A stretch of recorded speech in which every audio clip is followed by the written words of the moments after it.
Olá, seja bem-vindo a mais um vídeo de entrevistas da nossa série de eleições. Eu sou a Jéssica de Freitas, eu sou mestranda em Ciência Política aqui no IFISH e eu sou uma mulher branca, de cabelos compridos, cacheados e escuros. Eu tô numa sala com fundo branco, tô vestindo uma camiseta preta escrito Política se Aprende, que é a nossa camiseta do projeto. Essa série sobre eleições, ela tá sendo produzida e organizada pelo PROEP, que é o Projeto de Extensão e Educação Política. E esse projeto também é responsável por produzir diversos cursos, jogos, eventos e diversos outros materiais que ajudam a gente a compreender sobre política no Brasil e no mundo. Então, se você quiser conhecer um pouco mais sobre o nosso trabalho, acesse nossas redes sociais. Hoje aqui a gente vai conversar com o Dr. Danilo Medeiros sobre o Poder Executivo no Brasil. O Danilo é doutor em Ciência Política pela Universidade da Virgínia, nos Estados Unidos, e também é mestre em Ciência Política e bacharel em Ciências Sociais pela Universidade de São Paulo, a USP. Atualmente ele é pesquisador e pós-doutorando no Centro Brasileiro de Análise e Planejamento, o SEBRAP, e também professor convidado da Escola de Economia de São Paulo, da Fundação Getúlio Vargas. E também especialistas nas áreas de política comparada, política brasileiras e método de pesquisa.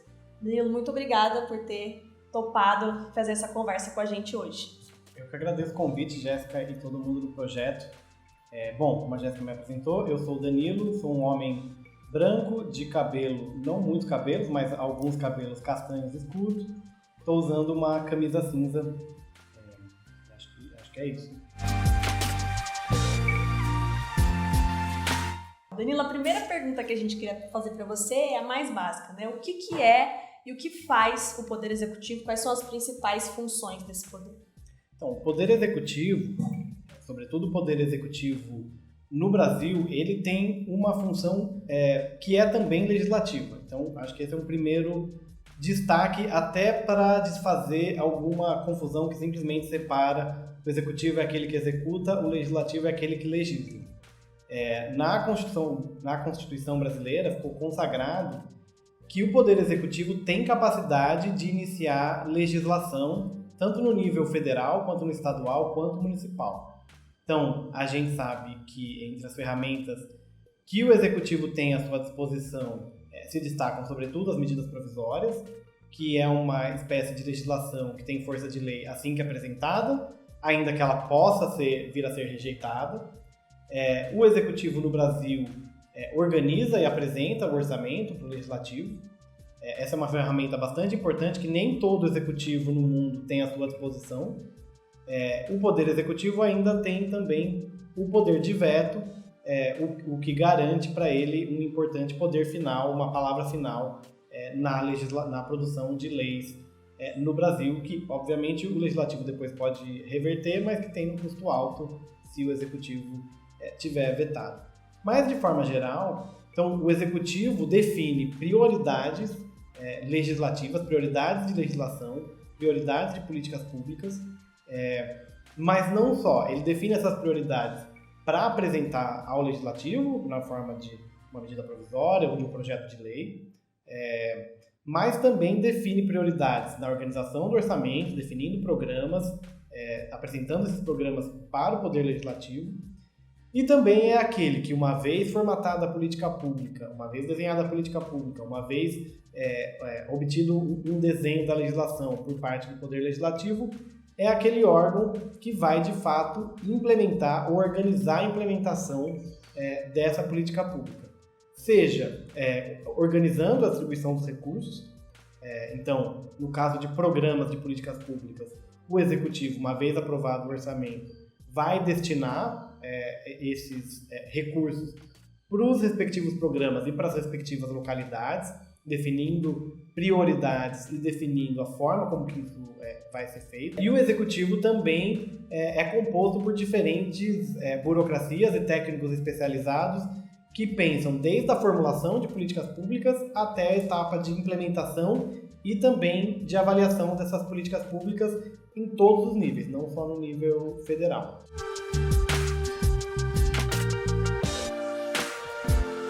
Exatamente, essa será a nossa próxima pergunta, né? O Executivo ele é organizado em 3 níveis, né? Municipal, estadual e federal.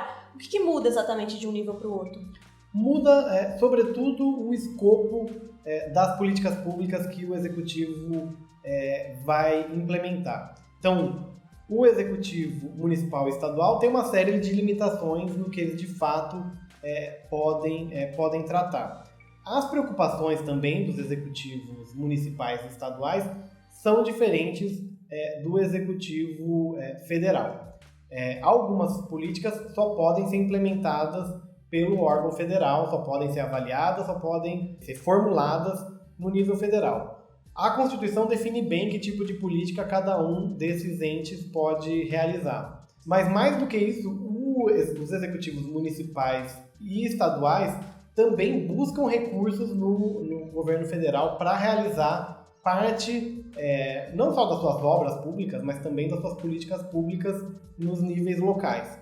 Então, é função do executivo estadual ou municipal buscar justamente parcerias com o governo federal e buscar uma relação que seja positiva para a sua localidade em termos de garantir recursos para alguns projetos que são de iniciativas dos governos locais, mas também de complementar programas do governo federal que são destinados a localidades naquele estado ou naquele município, complementar, quando possível, quando a legislação permite, complementar recursos que vão justamente para essas obras ou programas públicos.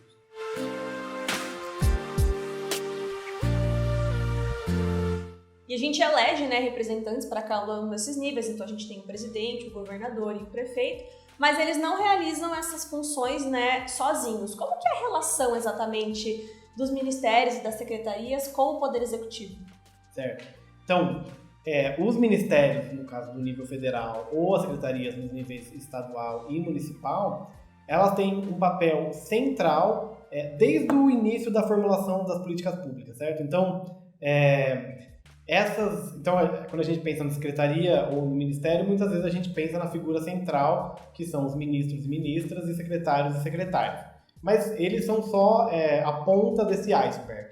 Então, as secretarias e ministérios são compostos por diversos técnicos e servidores públicos que acompanham as políticas públicas em diversas etapas e que fornecem também assessoramento para o executivo. E aí, por executivo, estou falando o que você, justamente me referindo aos cargos que você mencionou, de prefeito, governador e presidente. Óbvio que numa relação muito mais escalonada ou hierárquica, em que os servidores que estão mais na base da pirâmide vão subindo essas informações e esses estudos adiante. Esses estudos também podem ser encomendados de cima para baixo. E aí você vai ter diferentes órgãos para garantir que cada uma das etapas das políticas públicas sejam pensadas, revistas e analisadas. Em alguns casos, sobretudo, a gente consegue pensar mais facilmente no nível municipal. A gente tem, por exemplo, fiscais que a gente vê trabalhando literalmente porque eles estão presentes nas nossas vidas, seja fiscalizando uma obra, aprovando a alteração numa planta de uma casa, ou enfim, simplesmente vistoriando um elevador num centro comercial. Mas existem fiscais em diferentes níveis e os fiscais garantem que a política pública desenhada, muitas vezes dentro da própria Secretaria do Ministério e levada a cabo pelo Executivo, eles garantem que essa política pública está sendo aplicada a contento. Então, além de ajudar o Executivo a produzir as leis, oferecendo estudos, dando ideias, criando projetos, também exercem um peso super importante na garantia de que as políticas estão caminhando para o caminho, dentro do caminho esperado. E não só a avaliação final, né? Então, essas secretarias e os ministérios garantem com que as políticas públicas sejam implementadas. Então, essa segmentação das tarefas dentro de uma secretaria e de um ministério garante que cada uma das etapas da política pública seja acompanhada para garantir que o que, de fato, o Executivo gostaria de levar a cabo está sendo, de fato, levado.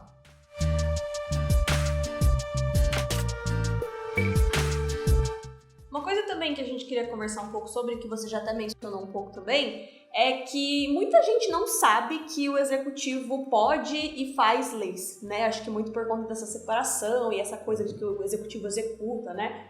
Além de poder, o executivo deve fazer leis, né? Você pode falar um pouco mais sobre isso pra gente? Claro. Então, Jéssica, inclusive essa pergunta se conecta com a anterior, no sentido que uma função essencial das secretarias e dos ministérios são justamente trazer visões diferentes para dentro do legislativo. Algumas políticas públicas, elas são mais recortadas e elas ficam mais a cargo de uma determinada secretaria ou ministério, dado o seu tema, certo? Mas tantas outras políticas públicas são formatadas justamente pela combinação de agendas e preferências dos diferentes ministérios ou secretarias. Então, a gente sabe que ministérios diferentes opinam e apresentam até estudos sobre políticas públicas de um determinado tema que muitas vezes diretamente não estão relacionados àquele ministério. Isso também se relaciona com a pergunta sobre como o executivo faz as leis e como o executivo e o legislativo fazem juntos as leis. Então, os ministros, vamos ficar no exemplo do governo federal. Os ministros muitas vezes são de partidos diferentes daqueles do partido do presidente. Muitas vezes, inclusive, não são filiados a nenhum partido. A composição dos outros escalões do ministério pode ter a mesma coisa, pessoas de diferentes partidos e pessoas que não são filiadas a nenhum partido, e a gente tem essa composição também que determina aqueles que são servidores públicos de carreira e os que são indicados ou temporários. Essa combinação de preferências distintas sobre diversas políticas públicas faz com que a mesa de negociação do executivo seja composta por diferentes visões e não apenas a visão do presidente, no caso do executivo federal, ou do governador, do prefeito nos níveis locais.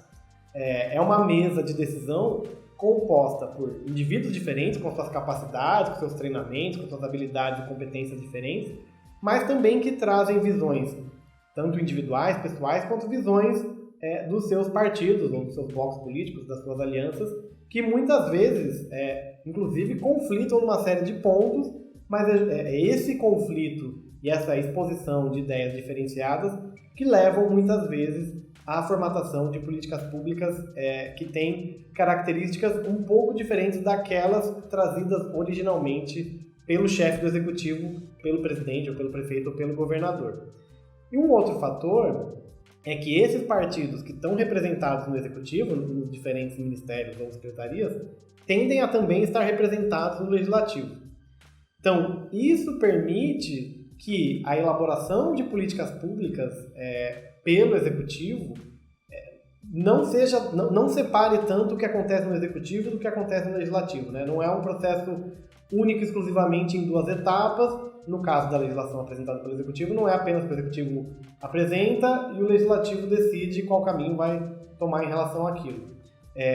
O executivo, por ser composto por esses diferentes ministérios e ministros e ministras que vêm de diferentes partidos, no que a gente tem no Brasil, no chamado presidencialismo de coalizão, permite que esses diferentes partidos já tragam para o legislativo as suas visões e indiquem as preferências dos seus legisladores no poder legislativo.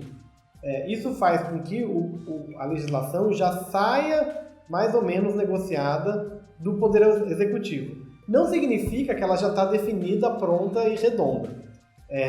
O legislativo vai fazer uma série de correções de caminho, o legislativo pode, inclusive, rejeitar uma determinada proposta, afinal, também, o legislativo não é composto apenas por parlamentares e partidos que estão, de alguma forma, na coalizão de governo.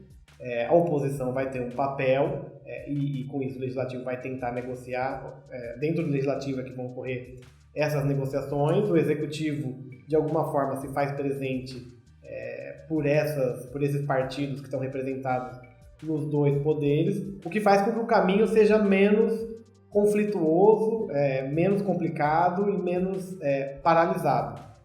Você tem várias instâncias para corrigir os rumos de uma determinada legislação que está sendo desenhada ainda. Então, diferentes vozes são ouvidas na composição de um projeto de lei.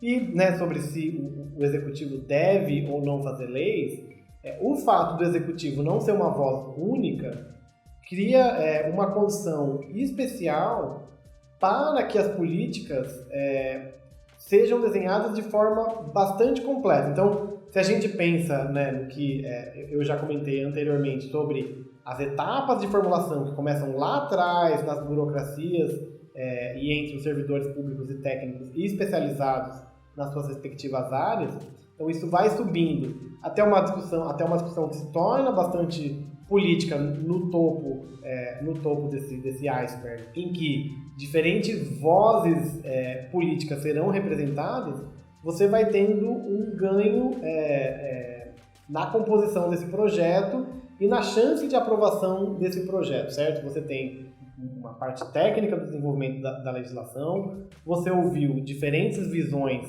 sobre o caminho daquela política, você reformata o desenho ouvindo tudo isso, então o executivo permite que uma política já saia mais ou menos bem desenhada, com algumas arestas a serem reparadas, e vai para a Câmara dos Deputados, depois para o Senado, no caso do Executivo Federal, ou para as Assembleias Legislativas e para as câmaras municipais, que vão trazer mais uma vez novas visões e decidir se aquele projeto está em condições de ser levado a cabo ou se mais rodadas de negociação são necessárias. Então, acho que essa relação entre executivo e legislativo é essencial para que a gente tenha políticas públicas bem desenhadas, que ouçam o maior número de vozes e opiniões possíveis, mas que, obviamente, vai tender para um lado ou para o outro, depende da capacidade de formação de maiorias e pela liderança que o executivo vai exercer na formulação de políticas públicas e no jogo que se desenrola dentro do legislativo.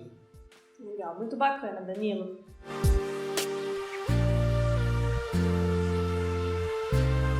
Você tem alguma coisa mais que você gostaria de falar ou algum conselho final para alguém que deseja saber mais sobre esse assunto? Olha, esse é um assunto com uma extensa produção, né, no Brasil. São muitos trabalhos sobre o que fazem os executivos nos 3 níveis, o que faz o legislativo e qual é a relação entre esses 2 poderes. Eu acho que existem alguns bons trabalhos voltados para um público mais amplo, não necessariamente um público de cientistas políticos, em publicações organizadas por organizações como o Voto Consciente ou a Fundação Konrad Adenauer, e também checar o trabalho que vocês estão fazendo aqui, as outras publicações, os outros perfis. Recomendo que todos joguem o jogo Fura Câmara, que o pessoal do ProEP desenvolveu, que é uma excelente forma de entender um pouco melhor o que o legislativo faz e se colocar um pouco no papel dos nossos legisladores para entender como a política é feita. Acho que é isso, agradeço a oportunidade de falar com vocês. Obrigada a você, Danilo, pela entrevista, pela participação. Suas falas foram muito essenciais para que a gente pudesse entender melhor como o executivo funciona. E agradeço a você também, que nos acompanhou até o final, e continue ligado com todos os outros vídeos e todas as nossas próximas entrevistas da série de eleições. Até mais!